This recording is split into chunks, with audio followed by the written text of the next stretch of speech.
The United States, the UN, and other world powers on Tuesday condemned an Israeli airstrike that mistakenly killed 7 aid workers in Gaza. Video obtained by Reuters showed a large hole in the roof of a four-wheel drive vehicle belonging to the World Central Kitchen, a charity founded by celebrity chef Jose Andres. Paramedics were seen moving bodies into a hospital and displaying the passports of 3 of those killed. U.S. National Security Council Coordinator for Strategic Communications John Kirby said the White House was outraged by the attack.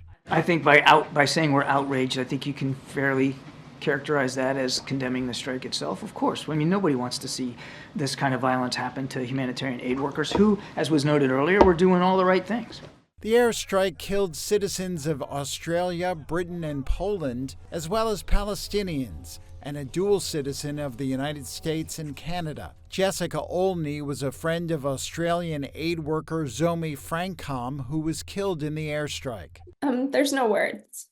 These are some of the best people out there doing the most important work. And people like Zomi are so selfless and only doing what they do because of their love for humanity. There's no other reason. It makes me feel like humanity has reached a new low to see something like this happen.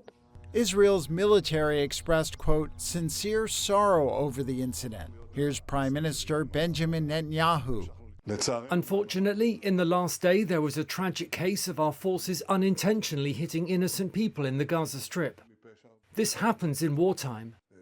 We are thoroughly looking into it, are in contact with the government, and will do everything to ensure it does not happen again. The incident ratcheted up international pressure for steps to ease the disastrous humanitarian situation in Gaza. Nearly 6 months into Israel's siege and invasion of the Palestinian enclave, including from UN Secretary General Antonio Guterres. This is unconscionable, but it is an inevitable result of the way the war is being conducted.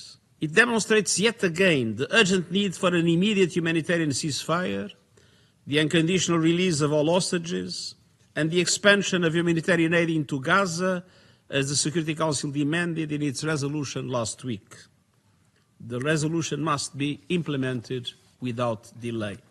The Israeli military pledged an investigation into the deaths of the aid workers by an independent, professional, and expert body.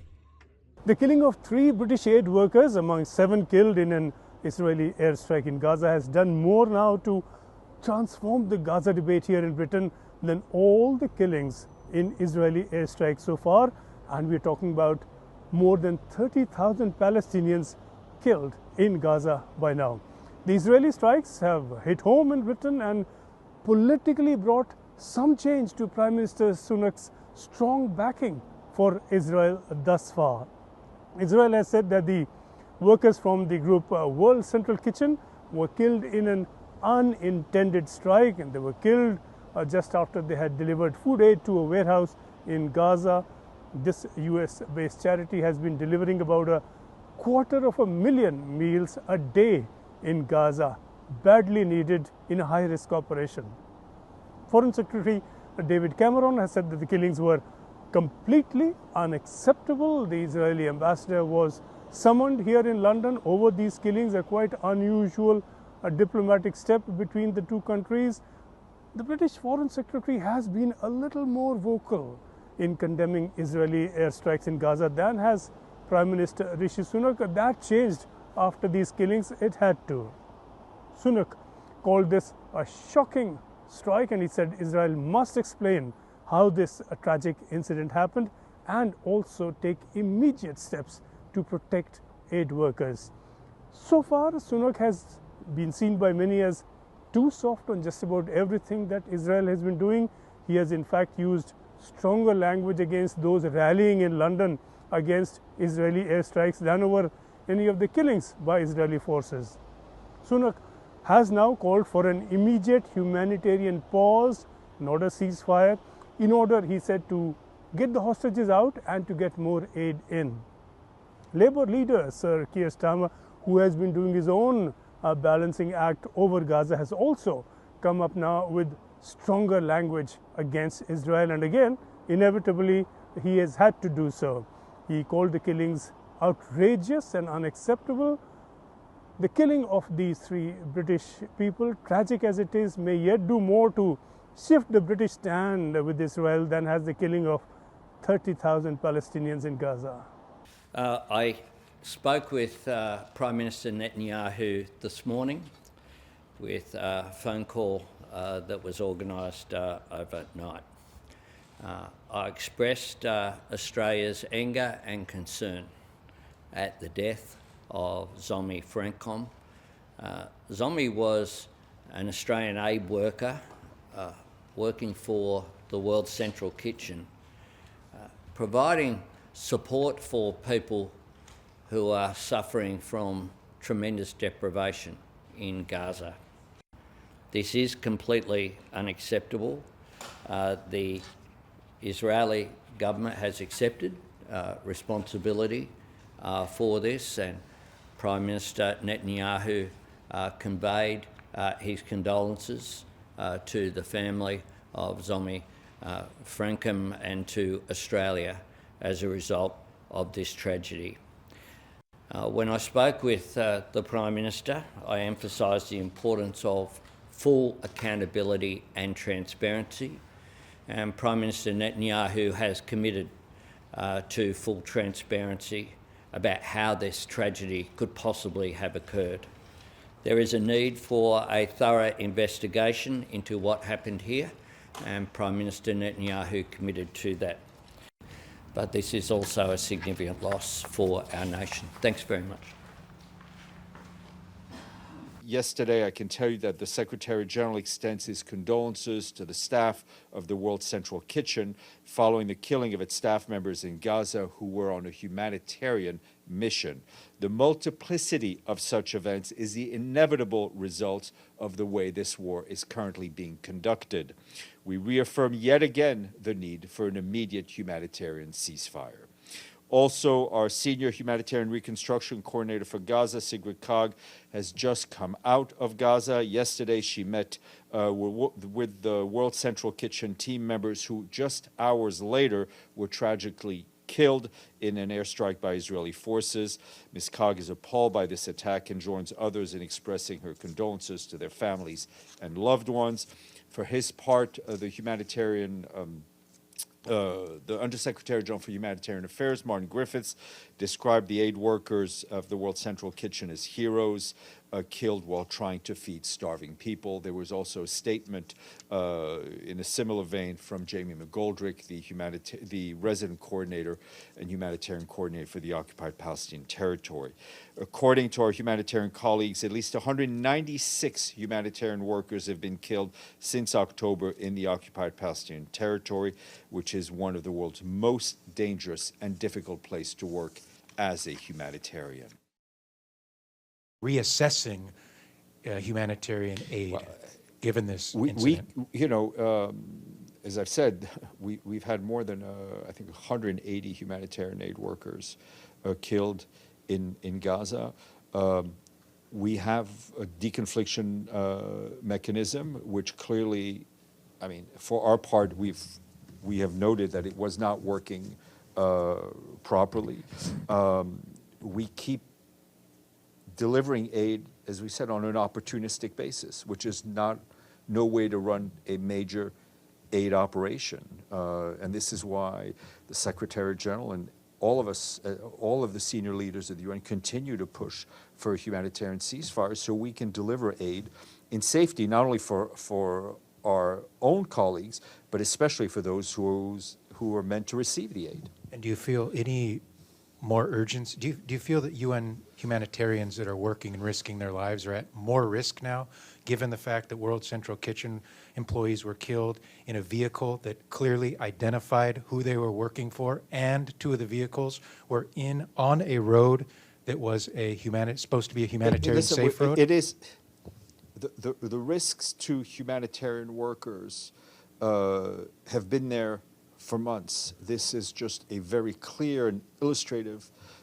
example of the challenges, the deadly challenges that humanitarian workers face every day in Gaza, be they internationals or, as most of them are, Palestinians. Israel has already recognized it as an unintentional strike. What does the Secretary General has to say to the Israeli government on this incident? Well, the message is let humanitarian workers do their job, right? They need to be able to do it in safety. We've seen the statements come out of Israel saying that there's an investigation going on and will be made public. We very much look forward to that. But we also remember that a number of our colleagues have also been killed in strikes on UNRWA premises, on locations that were deconflicted. So there was UNRWA, UNDP, IOM, World Food Program. They were also in places that were clearly deconflicted. Monica, today, and also I hope as you carry out your duties. I'd also like to congratulate Japan. We are saddened and gravely concerned by reports of an IDF airstrike on the World Central Kitchen convoy.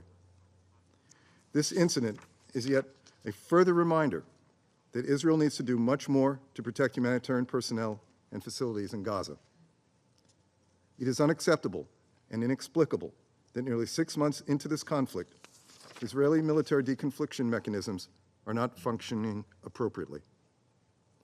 We join other countries who lost citizens in this incident in calling for a transparent and comprehensive investigation. This must not happen again. Présidence de ce Conseil et remercier la délégation du Japon. I now give the floor to the Secretary General of the United Nations, His Excellency Antonio Guterres, to deliver his statement. The devastating Israeli airstrikes that killed World Central Kitchen personnel yesterday bring the number of aid workers killed in this conflict to 196, including more than 175 members of our own UN staff. This is unconscionable, but it is an inevitable result of the way the war is being conducted.